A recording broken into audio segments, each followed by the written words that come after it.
சில விஷயங்கள் நடக்கலாம் தான் கொடுத்தோமே தவிர நம்ம நினைச்ச எந்த விஷயமே நடக்கல. அவங்க அந்த சைட்ல வந்துட்டு பாத்துக்கிட்டாங்க, நம்மளுக்கு வந்து இடையூறு வராம பாத்துக்கிட்டாங்க. அது நம்ம எக்ஸ்பெக்டே பண்ணாதது, இவ்வளவு சுமூகமா போகும்ன்றது. அப்ப நம்ம வந்து ஒருத்தவங்களுக்கு கொடுத்தது பெஸ்ட் கிடையாது. இவங்களுக்கு கொடுத்தா இந்த விஷயம் நடக்கும்னு நினைச்சோம், அதுக்கு ஆப்போசிட்டா நல்ல விஷயம் நடந்திருக்கு. அப்படி பார்க்கும்போது இன்னைக்கு அவங்க வந்து யூனியன் பெட்ரா மாத்தலாம், மாத்தாம போலாம், என்ன வேணா நடக்கலாம். நம்மளுக்கு அவங்க வந்து ஒரு நல்ல வேலை செஞ்சிருக்காங்கன்னு ஒரு அப்ரிசியேஷன் கொடுக்கறதுக்கு எனக்கு தெரிஞ்சு பவித்ரா விட ஏன் அன்ஷிதா சொல்லனா, பவித்ராவும் இதுக்கு முன்னாடி வந்து யூனியன் பெட்ரா இருந்தாங்க. அன்ஷிதா அளவுக்கு பெர்ஃபார்ம் பண்ணாங்கன்னு கேட்டா அவ்வளவு இல்லையே. அதனால எனக்கு அன்ஷிதா கொடுக்கலாம்னு நினைச்சேன். நான் ஒண்ணே ஒன்று சொல்லிடுறேன்.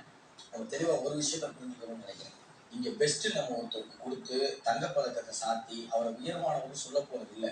நம்ம பெஸ்ட்னு ஒருத்தரை சொல்றோம்னா அது மூலியமா மேனேஜ்மெண்ட்டுக்கு பலன்கள் கிடைக்கணுங்கிறது தான் மேட்டர். அன்ஷிதாவை நீங்க பெஸ்ட்னு சொன்னீங்கன்னா 2 விஷயம் நடக்கும். ஒண்ணு என்ன வேணும்? நான் போறதுக்கு மாத்தவே இல்லையே இன்னும். யாரு ஏன் பாத்ரூம் யூசேஜ் இருக்கு, நாங்க சொல்றோம். அப்படியா? நாங்க வந்து சொல்லுவோம். இருக்காங்களா? இல்ல யாரோ யார் பவித்ரா வந்து சொல்லுங்க. அவங்க கட் இருங்க, ரஞ்சய் கட் பண்ணுங்க. கட் பண்ணி வாங்க, மீட்டிங் முடிச்சுட்டு வந்து போலாம். கட் பண்ணுங்க. பவித்ரா பேர் சொல்லவே இல்லையா? இப்ப ஸ்டாப் பண்ணிக்கோங்க. திரும்ப கேமரா ஆனா இத யோசிச்சு வச்சுக்கோங்க. ஏன்னா இது 2வது வாட்டி இந்த மாதிரி நடக்குது மேனேஜ்மென்ட். நம்ம கவனமா இருக்கும். ஆமா.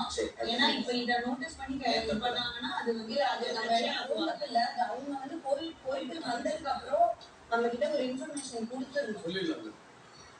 அது நம்ம அவங்க கிட்ட சொல்லிடலாம். சரி, ஒண்ணே ஒன்று சொல்றேன் கேளு. இப்போ நம்ம பெஸ்ட் எம்ப்ளாயின்னு ஒருத்தர் சொல்றோம்னா அது யாரு பெஸ்ட்டுங்கிறது கேள்வியே கிடையாது. அதனால மேனேஜ்மெண்ட்டுக்கு என்ன பலன்கிறது தான் கேள்வி.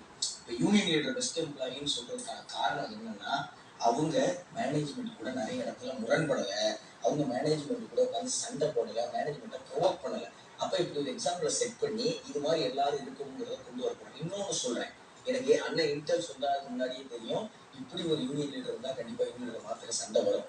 இப்ப அவங்க பெஸ்ட் எம்ப்ளாயி வச்சு கொடுத்துட்டீங்கன்னு வைங்களேன், இன்னும் அந்த பிரச்சனை வரும். அப்ப இங்க சண்டை உருவாகும், அவங்களுக்கு நிறைய சிதைவுகள் வரும். எனக்கு அதுவும் வேணும்னு நான் நினைக்கிறேன். அதுக்கு அன்ஷிதா பெஸ்ட் எம்ப்ளாயி இருக்குன்னு நினைக்கிறேன். அப்புறம் இன்னொரு முக்கியமான விஷயம் நான் சொல்ல நினைக்கிறேன், ஒருத்தருக்கு தான் பெஸ்ட் எம்ப்ளாயி கொடுக்கணும்னு இல்லைன்னு நான் நினைக்கிறேன்.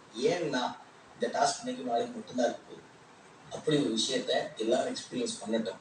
எல்லாத்தையும் ஏதாவது ஒரு குட் இருக்கும்ல, சிம்பிள். இப்போ ராணுவுக்கு பெஸ்ட் எம்ப்ளாயின்னு சொல்லி 2 தடவை ஷிஃப்ட் பார்க்கலாங்கிற சான்ஸ் அன்ஷிதா கொடுத்தீங்கன்னா ராணுவுக்கு ஒரு தடவை கொடுங்க. ஏன்னா ராணுவ கொடுக்கும்போது நம்ம சொல்ற காரணம் முக்கியமாக இருக்கும். முதல்ல முரண்பட்ட ராணுவம் நைட்டு வேலை சொன்னோடனே வந்து செஞ்சு அவரு நல்ல எம்ப்ளாயியா மாறினாரு. சொன்ன வேலையெல்லாம் செஞ்சாரு, நைட் ஷிஃப்ட் பண்ணாரு. கொடுக்க கூடாது. இல்ல அப்படி பார்த்தா இப்போ நமக்கு வந்து இதா இருக்காங்க, நமக்குன்ற போது இந்த டிஸ்கஷன் இங்க தான் இருக்கு. நம்ம ஒருத்தர பெஸ்ட் எம்ப்ளாயி இருக்கும்போது நம்ம இங்க என்ன டிஸ்கஸ் பண்ணனும் அவங்களுக்கு தெரியாது. புரியுதா? காரணத்தை சொல்லி சொல்லுவோம். பாயிண்ட் ஆஃப் வியூல வந்து ஒரே நிமிஷம். ஏன் பாயிண்ட் ஆஃப் வியூ சொல்லிடுவா? சொல்லுங்க. இப்ப வந்து வருஷம் ஃப்ரீயாவே இருக்கு. ஸோ எங்க இதுல யாராச்சும் போய் குளிக்கலாம்ல அந்த டைம்ல?